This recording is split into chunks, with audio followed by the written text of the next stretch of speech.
This process just reminded me I need to make a correction from my last video. Seth, Dave, and a couple other guys on YouTube commented that a Federal 210M primer is not a mag primer, but a match primer. So thanks for correcting that and letting me know, but it was still cool testing the difference between a standard primer and a mag primer. Now let's get these bad boys loaded up and kill a coyote.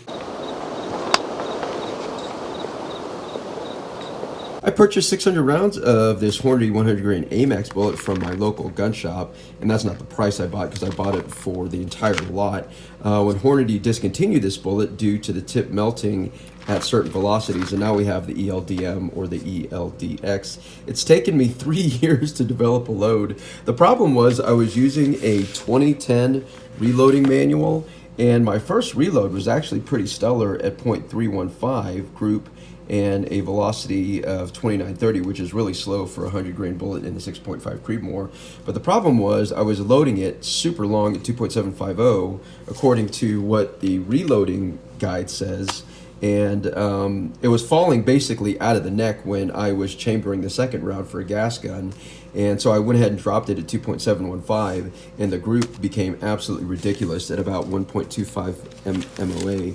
And so I tried it again about a year later, maybe 2 years ago. I tried to develop another load, and I was getting better velocity spreads. Here we've got 13 FPS, and here we've got an awesome 8 FPS velocity spread. But check out the groups here: 1.878, 1.074, 1.45, 1.432, 0.690, and 1.033. And so even though we've got a great velocity spread, that's still over 1 MOA. And again, the problem was I was using an old reloading manual. And so finally I got back to this, and I looked up Sierra's reloading guide, and their suggested information for Varget, which is my go-to powder for this light bullet, was 43.4 grains versus my old manual from Hornady at 41.1 grains. So that is exceptionally, that's a game changer right there. And I ended up using that load to come up with this group as I showed you in my last video. So I'm gonna go ahead and get some of this reloaded and hopefully try to get out into the field tonight. One of my landowners has got a problem with a couple of coyotes that have been eating his feral cats, which feral cats are what they are, and a lot of people don't mind them being eaten, but when his daughter finds it, it becomes an issue. So hopefully I will get these reloaded tonight into a coyote. Let's go get us some yo-yos. Temperatures in Texas have been absolutely stellar. With a subtle southeast wind, I decided to sit high on the property. I geared up my Aero Precision M5E1 6.5 Creedmoor. I sat in the shade of this hay bale, pulled out a book, and enjoyed the weather. Around 9:30, just after sunset, I scanned to my west and noticed something in my thermal. There are tons of raccoons, skunks, possums, and varmints on this property, so I kept my thermal on this critter. I believed it was a coyote, but I needed proof of yote. Also, deer aren't hunted on this property, and the probability of seeing fawns were high. Finally, I got confirmation when I saw the tail. Now I just needed him to clear the high grass, and we'll pick up the action from here.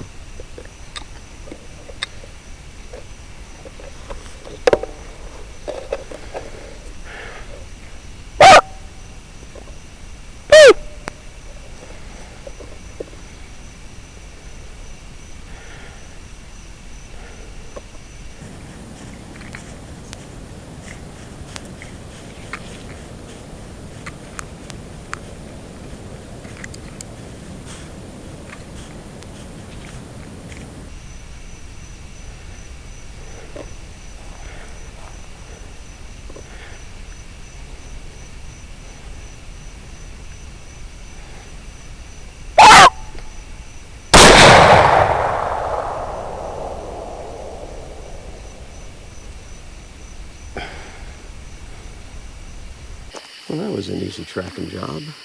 It's a pretty nice sized coyote, definitely a young guy. He was playing in this ditch and all this high grass over here. And I finally got a clearance and I took the shot. And I think I took a chest shot on him. Yeah. I'll look it up. He's probably covered in ants right now. Oh, look at that shot placement. Size-wise, I guess he's probably going to be right around 20 pounds. Let me see what this guy's scales are at. Oh, I'm going to turn him around. Hold on a second. Oh.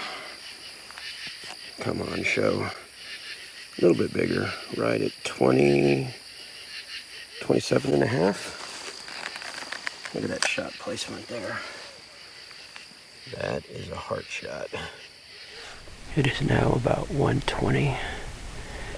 Theoretically, I should have left by now. But this one poor little fawn is separated from her group. I'd been calling for about 20 minutes and the herd took off. Not really fast, they just kind of walked away. They're back there somewhere. But I don't want to leave this fawn out here by itself. If a coyote decides to come in, I may walk towards it, try to see if I could get it to scoot away towards its herd. These young'uns just don't know what to do. Come on. Go find your herd.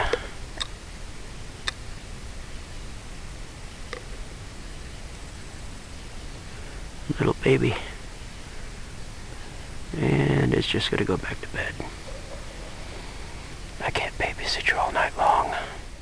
This coyote was dropped at just over 90 yards.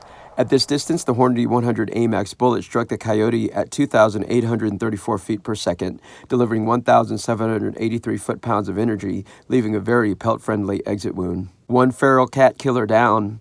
I'm going to keep testing the Hornady 100 grain AMax and the Sierra 85 grain Varminteers into hogs in the near future. I'm still collecting items to shoot for the 50 Crater. I've been testing a new scent on different properties. I've got another big bore rifle headed my way. For you 6.5 Creedmoor fans, you're going to love what I've got installed. Be sure to share, like, and subscribe this video, and stay tuned for my next adventure.